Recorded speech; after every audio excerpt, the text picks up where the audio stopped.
Aradığınız kişiye şu anda ulaşılamıyor. Ay yok, kapalı telefonu, ulaşılamıyor. Anne, bak bunun inadı tuttu, yine eve gelmeyecek. Ya şu Emirlerin otelini bir arasak mı ha? Otele motele gidemez artık. Bakacak başının çaresine. Nasıl yani gidemez? Ne demek şimdi bu? Ben istirahate çekiliyorum. Sen de yat artık, dinlen biraz. Bu valiz neden hala ortada? Belkıs! Şu valizi Cenk'in odasına kaldırır mısın hemen?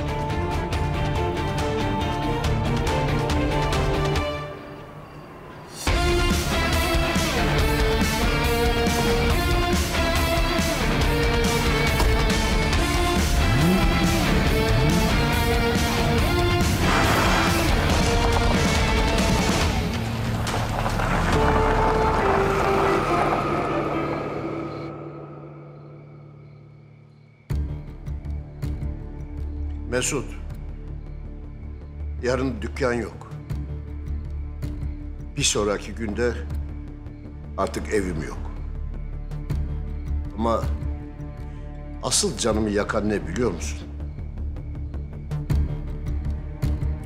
Artık bir kardeşim de yok.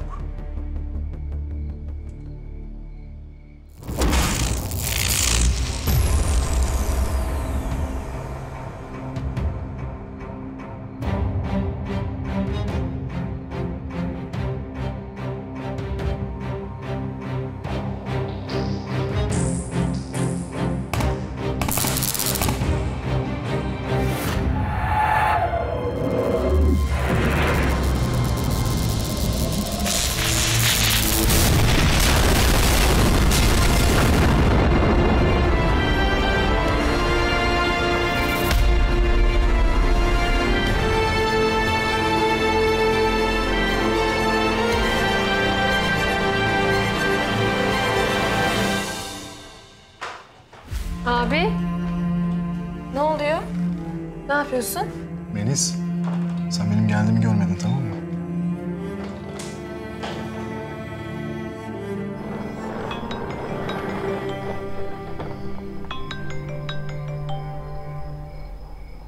Efendim? Ne? Patlama mı?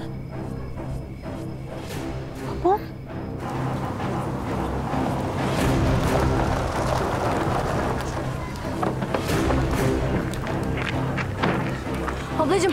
Ablacığım sen bizi burada bekle, tamam mı?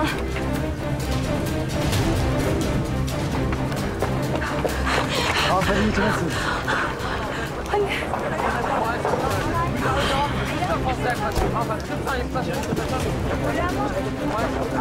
Fazla yaklaşmayın lütfen. Müdahale devam edin. Fazla yaklaşmayın. Bir şey söylemiyorsun. İşimizi yapmamıza engel olmayın. Lütfen uzaklaşır mısınız? Fazla yaklaşmayın.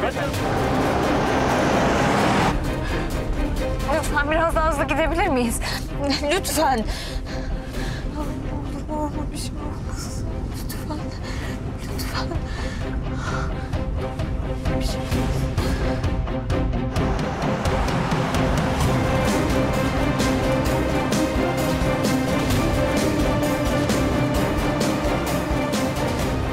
Anne ben bakamayacağım. Fena oluyorum. Git Mert'in yanına git.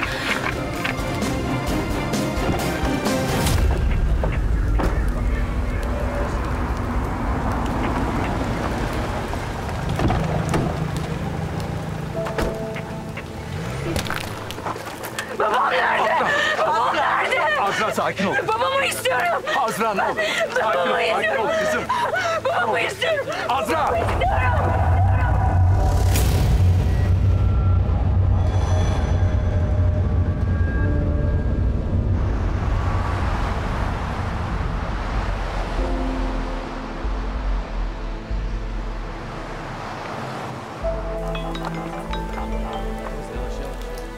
Alo. Kardeşim polisim ben. Olay yeri burası. Bir patlama oldu. Biri düşürmüş bu telefonu. Peki Azra? Azra kim bilmiyorum. Hadi kardeşim meşgul etme. Burası Kemal'in yeri diye bir yer.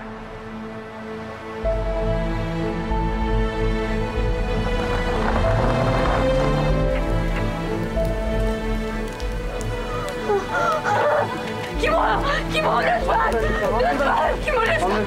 Lütfen. Lütfen bırakın.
Dünyanın en iyi babasına mutluluklar. Nice yıllar diliyorum.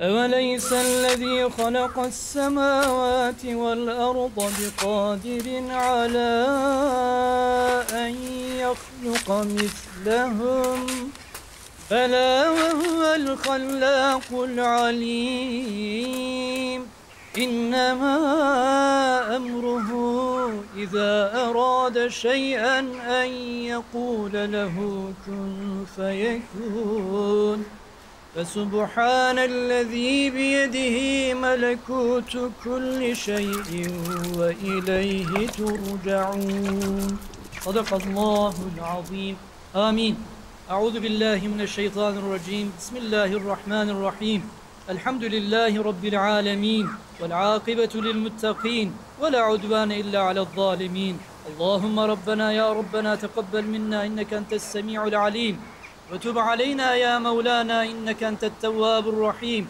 واهدنا ووفقنا إلى الحق وإلى طريق مستقيم ببركة القرآن العظيم واعف عنا يا كريم سبحان ربك رب العزة عما يصفون وسلام على المرسلين والحمد لله رب العالمين merhumun ruhu için, Allah rızası için El Fatiha.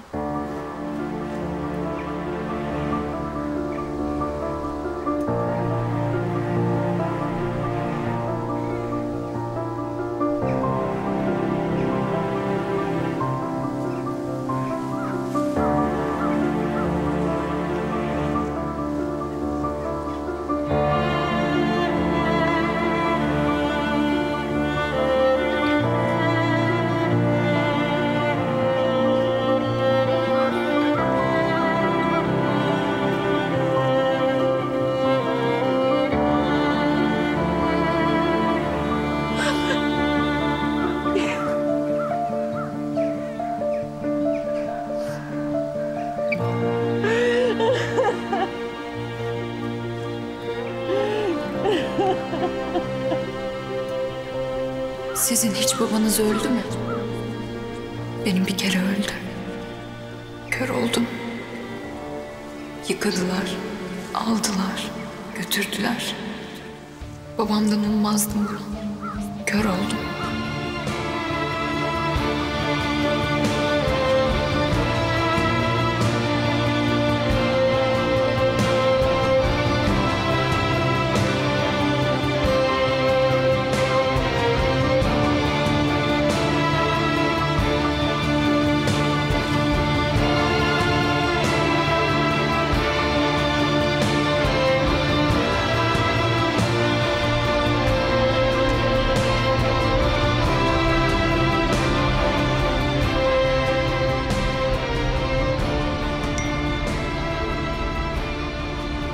Oğlum, babaannen kredi kartlarını kapattırmış. Ne yaptın, ne haldesin? Ara beni, merak ediyorum.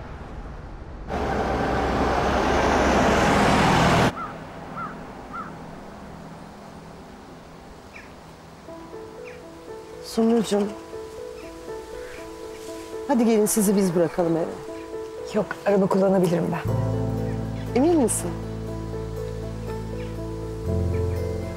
Eminim. Sağ ol. Hülya, ben arabayı çalıştırayım. Tamam.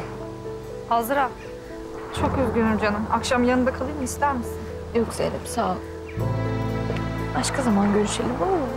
Tamam canım, nasıl istersen. Hadi çocuklar, biz de gidelim artık.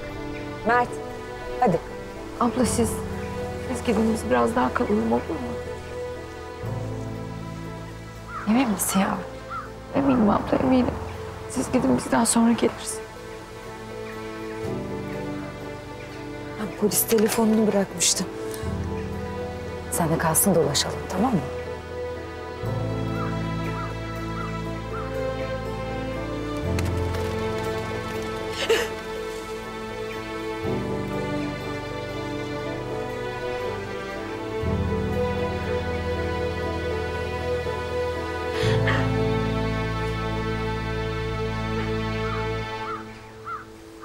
Gönül. İnsanlar gelir şimdi, sen de gel.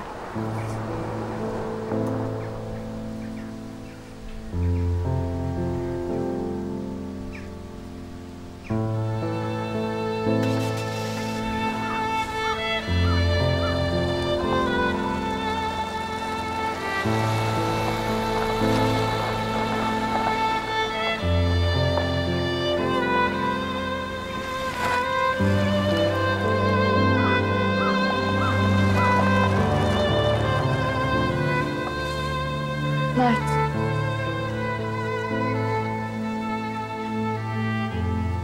Babamız artık yanımızda olamayacak Mert. Babam gelecek akşam.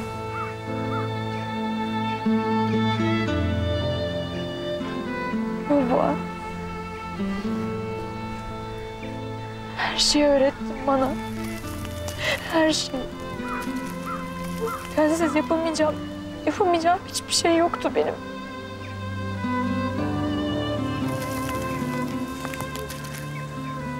Ama sensiz nasıl yaşayacağımı öğretmedin ki. Nasıl ayakta duracağımı öğretmedin.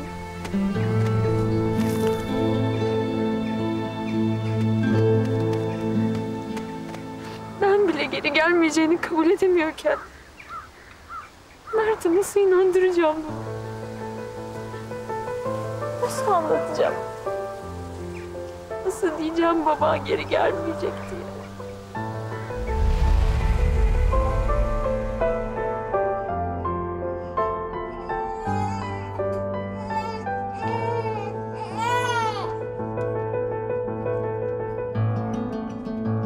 İkinizin birbirinizden başka kimsesi yok. Yanımda kal. Bana bir söz ver Azra. Kardeşinin elini hiç bırakmayacaksın. Söz mü? Söz babacığım.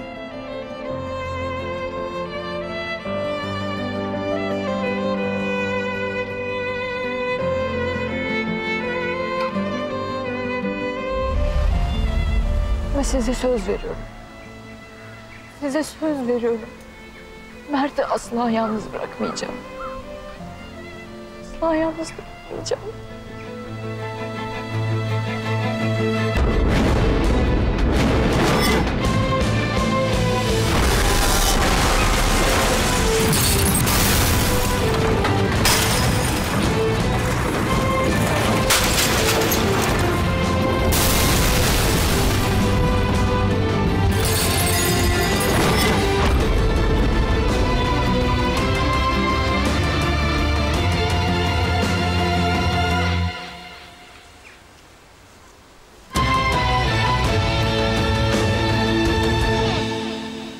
وإذا قيل لهم أنفقوا مما رزقكم الله قال الذين كفروا للذين آمنوا أنطعم من لو يشاء الله أطعمه إن أنتم إلا في ضلال مبين ويقولون متى هذا الوعد إن كنتم صادقين ما ينظرون إلا صيحة واحدة تأخذهم وهم يخصمون فلا يستطيعون توصية ولا إلى أهلهم يرجعون.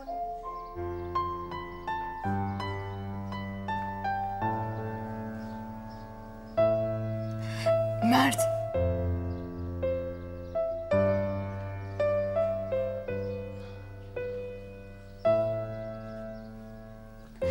Mert'cim. Bırakacağız. Başka türlüsünü bilmiyor ki Masum.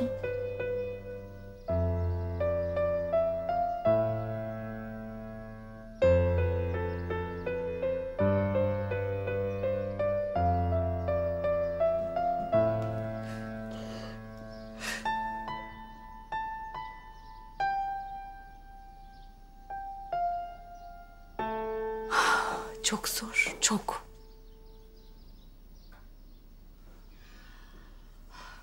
Haklısın Sumrucuğum. Eğer yapabileceğimiz herhangi bir şey varsa lütfen çekinme söyle Sumru. Evet Sumru, lütfen söyle. Var tabii, olmaz mı? Var. Mesut malum Kemal artık yok. Avukatla bir konuşalım da nasıl adım alacağız ona göre ilerleyelim. Yani sakın yanlış anlama.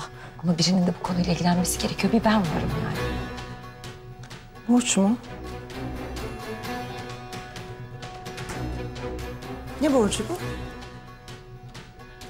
Mesut darboğaza düşünce Kemal'cim aldı kalbi rahmetli.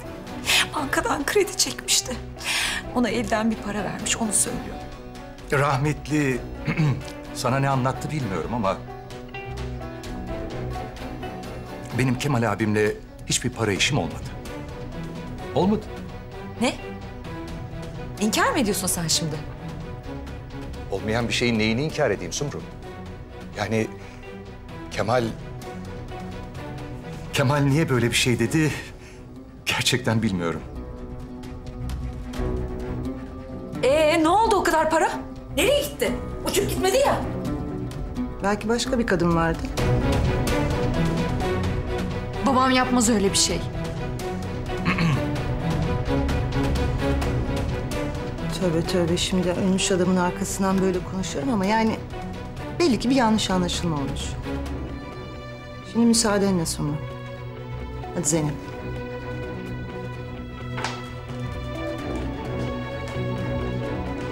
Ben bunun arkasını bırakmam yalnız, haberiniz olsun.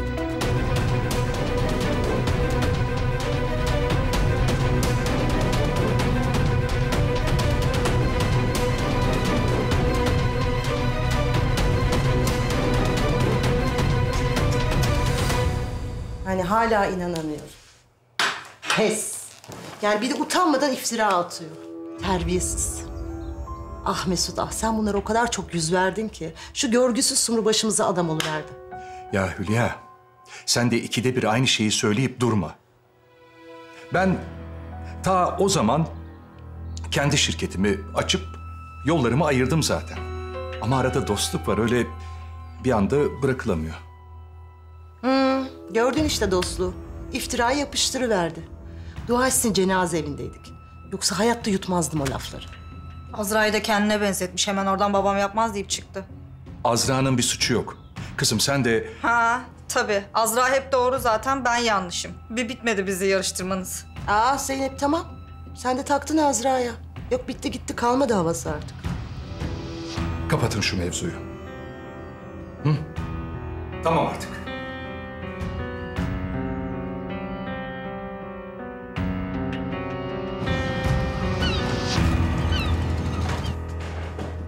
Feride Hanım, imzanız için bekleyen dost. Feride Hanım. Dağılmışım. Ne vardı? İmzanız için bekleyen dosyalar vardı da.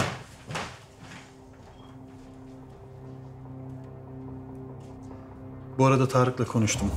Cenk akşam oraya da uğramamış. Ne yapsak, birilerine mi sordursak acaba? İmzalar tamam.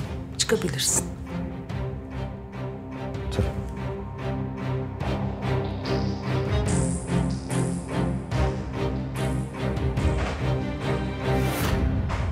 Kuyruğu kıstırıp eve döneceksin Cenk. Bu arabanın benzini nasılsa bitecek. Ansızın Türkiye'ye dönüyorsun. Sonra böyle bir garip olaylar, kararlar aldın. Peki nedir şimdi son durum anlamadım. Anlamayacak bir şey yok abi. Babaanneme resti çektim işte. O da beni parasızlıkla sınıyor. Kartlarımı iptal edince peşinden koşacağımı sandı tabii. Ne olacak peki şimdi? Babamdan payıma düşen neyse onu alacağım. Kendi işimi kuracağım, yoluma bakacağım yani. Cenk, bak bu böyle olmaz. Ara babaanneni güzel güzel konuş. Hem bak annen arada kalıyor, olan kadını oldu. Mesaj atmış zaten o da. Bir zahmet ara istersen sen de. Merak ediyor seni. Bana bak. Sen dün neredeydin? Bana da gelmedin. Paran yok, kartın yok.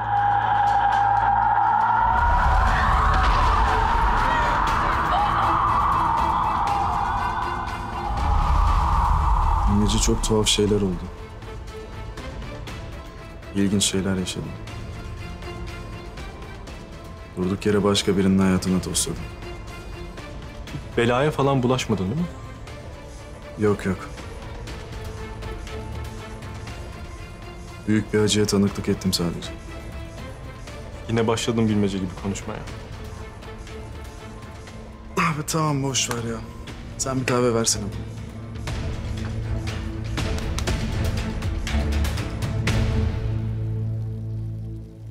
Şu fasulyeleri akşamdan ıslasaydın ya. İlahi Serap Hanımcığım. Duyan da ilk kez kuru pişiriyorum sanır. Pişmiyor ama Belkıs. Dişime değiyor. Boşuna mı söylüyorum?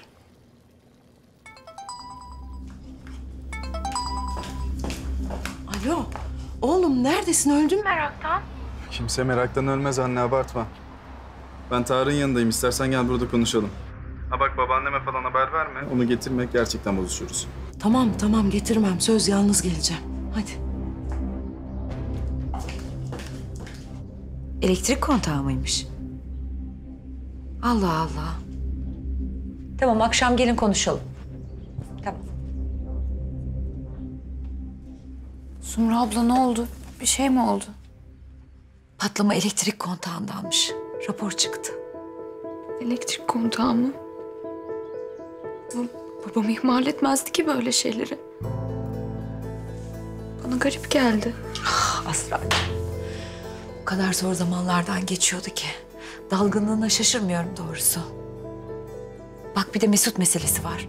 Alacak verecek yok diyorlar. Yok, bir yanlışlık var orada. Hayır o kesin de onca para nereye gitti? Hülya da abuk subuk konuşup sinirimi zıplattı zaten. Hülya ablaya da cevabını vermeni beklerdim ama. Ben onun ağzının payını verirdim ama dua etsin cenazemiz vardı. Ama sen daha dur. O lafların hesabını bir bir verecek. Yok öyle boş keseden laf sallamak. Gel canım.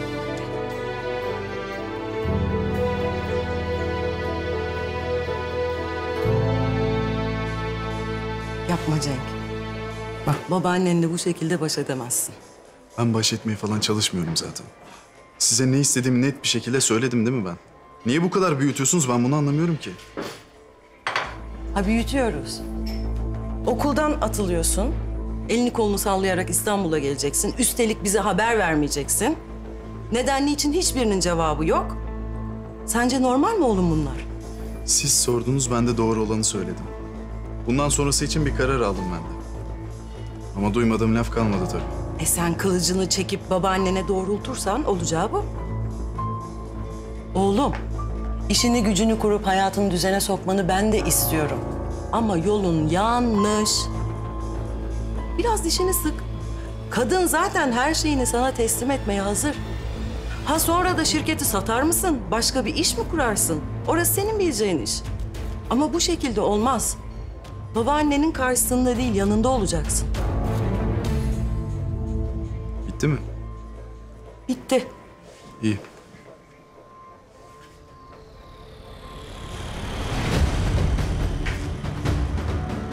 Serap teyze. Gidiyor musunuz? Gidiyorum. Şu arkadaşına söyle de aklını başına alsın biraz. Anneler hep bunu ister kızma. Kahve için sağ ol. Nereye? Hindistan'a. Aman diyeyim babaanneme söylemeyin ha. Bak ya Cenk.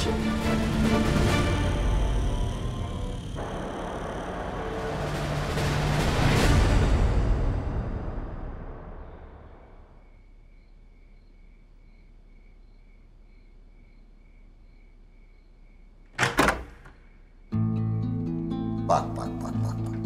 Şu kadarcık ateş insanı bu kadar yatırır mı? Hadi kalk bakalım Nazlı prenses seni.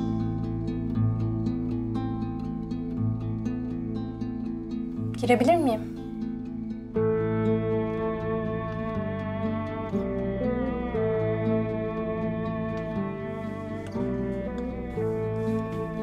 Nasılsın? Her yerde babamı görüyorum Cansu. Sanki ölmemiş gibi.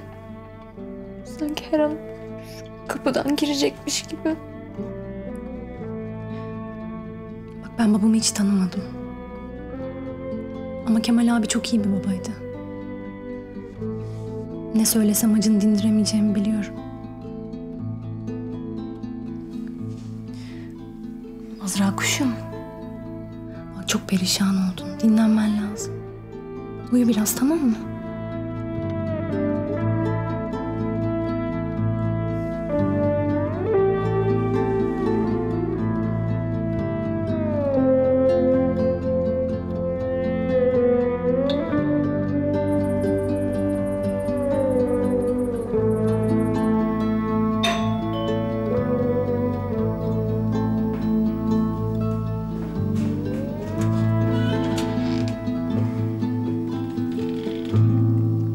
Ne oldu? Hindistan uçağına bilet bulamadın mı?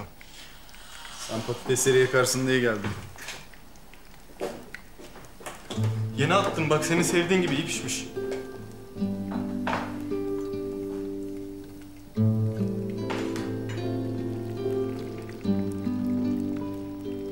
Canını sıkan her neyse anlatacak mısın? Daha benim bünyem bile alışmadı ki. Bak bu arada tepeme ışık da yakarsın sen şimdi. Sorgulamaya da başlarsın. O duruma geleceksek ben çıkayım gideyim. Anlatma kardeşim, tamam? Anlatma. Ama sonra bana gelip yok keşke onu öyle yapsaydım, bunu böyle yapsaydım diye de hayıflanmayacaksın, tamam? Ne yaparsan kendine yaparsın diyorsun. Hayır öyle demiyorum. İnatla paylaşmadığın için hıyarın tekisin diyorum. Tabak çıkar şuradan.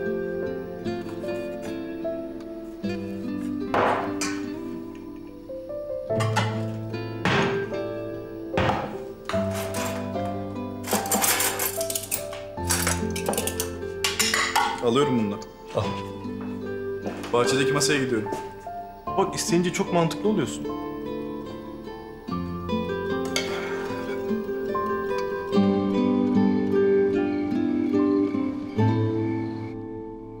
Haciz kararını durdurmanın imkanı yok. Çünkü karşı tarafın avukatlarını ikna edemedim. Biz bunu tahmin ediyorduk zaten. Kemal Bey sağlığında bir hayat sigortası yaptırmış. Bununla ilgili bilginiz var mı? Yo, haberim yoktu. Çünkü sigorta bayağı yüklü bir ödeme yapacak o yüzden. Ne kadar mesela? 2,5-3 milyonu bulur herhalde. Prime göre hesaplıyorlar çünkü. Bunu hemen öderler mi yani? Hemen ödeme yapmaz çünkü bunun için bir veraset ilamı çıkarmanız lazım. İlam çıktıktan sonra ödemeyi yaparlar. İsterseniz bir Azra Hanım'la konuşun siz. Abi Azra çok kötü durumda ama. Yani bunların peşinde koşturamaz şu anda. Siz şimdi vekalete alırsanız bunu sizinle daha rahat takip edebiliriz. İsterseniz ben bunları buraya bırakayım. Azra Hanım'ın imzaları lazım olacak çünkü buna. Ha tamam ben bunu hallederim. Peki ben müsaadenizi rica ediyorum o zaman. Müsaadesiz. Tekrar başınız sağ olsun. Sağ ol. Burada. Görüşmek üzere.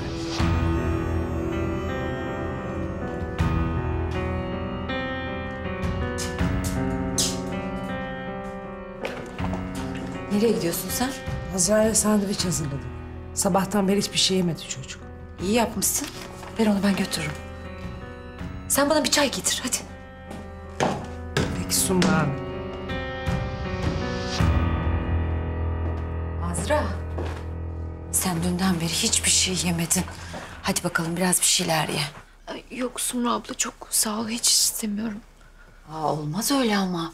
En azından meyve suyunu iç. Toparlanman lazım. Azra. Az önce avukat geldi. Yani bu babanın borç takibi için resmi işlemler falan varmış. Ben de dedim ki Azra çok kötü durumda. Kötüsün çünkü.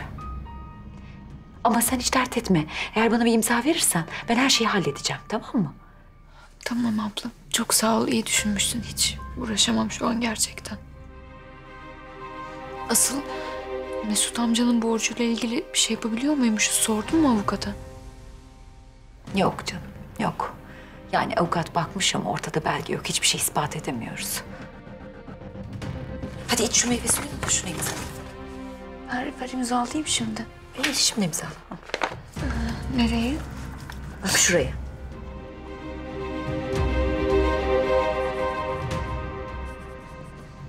Başka var mı? Yok, yok canım. Sumru Hanım çayınızı getirin.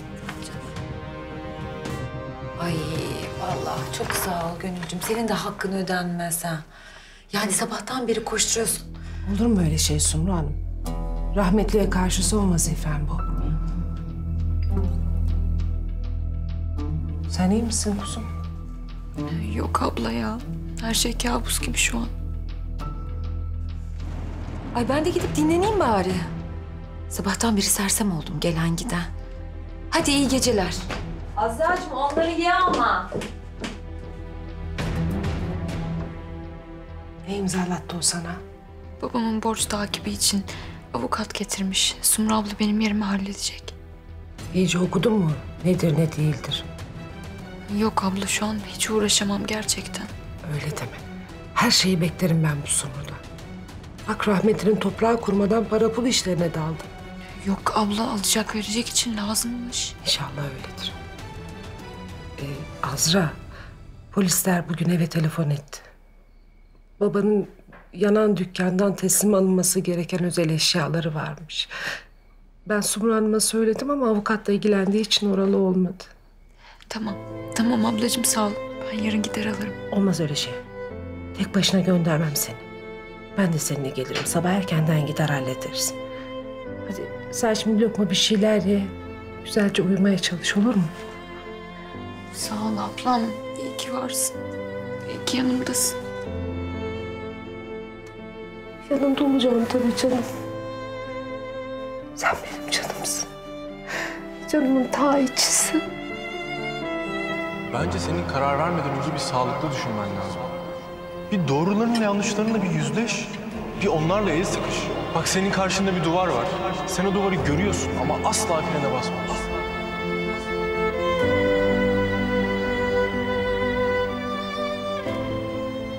Cenk.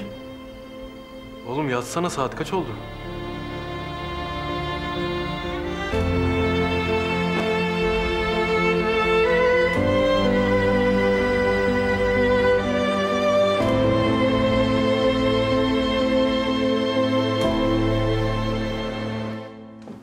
Günaydın. Nereye gidiyorsunuz siz, hayırdır? Karakola. Size demiştim ya Kemal Bey'in özel eşyaları teslim alınacak diye. O bugündü değil mi? Ay kusura bakma Azra'cığım. Ya ayağım hiç götürmüyor. Şimdi oraya gidip yine kahrolup üzüleceğim vallahi. Ben teslim alırım abla, merak etme. Zaten Gönül abla da yanımda. Bir kafamı toplayayım da öyle gideyim dedim. Ben de şu evrak işleriyle ilgileneyim bari. Bakma sen, büyük iş onlarda ha. Neyse siz gidin.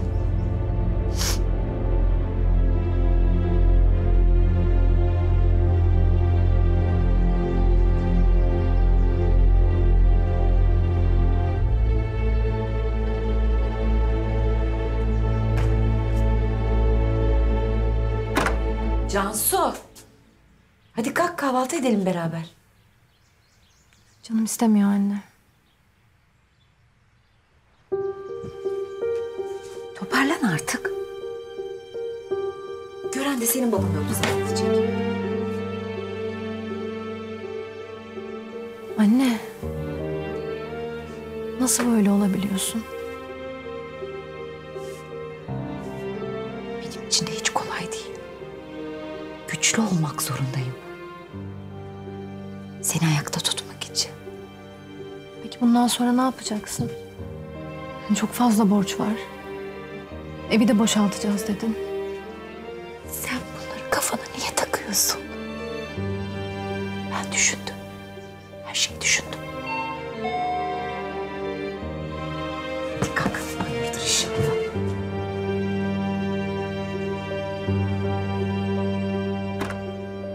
Merhaba.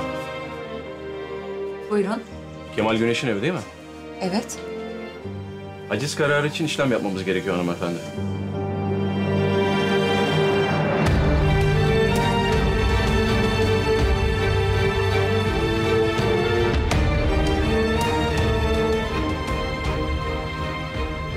Bakın bize biraz daha süre tanısanız, avukatla tekrar görüşsek. Dün bu evden cenaze çıktı beyefendi. Ya biraz insaflı olsanız lütfen. Bakın hanımefendi sizi çok iyi anlıyorum ama sonuçta biz de emir kuluyuz. Yani yapabilecek hiçbir şeyimiz yok. Sizden ricam sadece bize yardımcı olun. Lütfen. Yukarıda piyano var. Arkadaşlara yardım edin. Beyefendi, bari piyanoyu almasanız. Ya benim kardeşim otizmli, piyano onun için çok önemli. Lütfen onu almayın bari ya.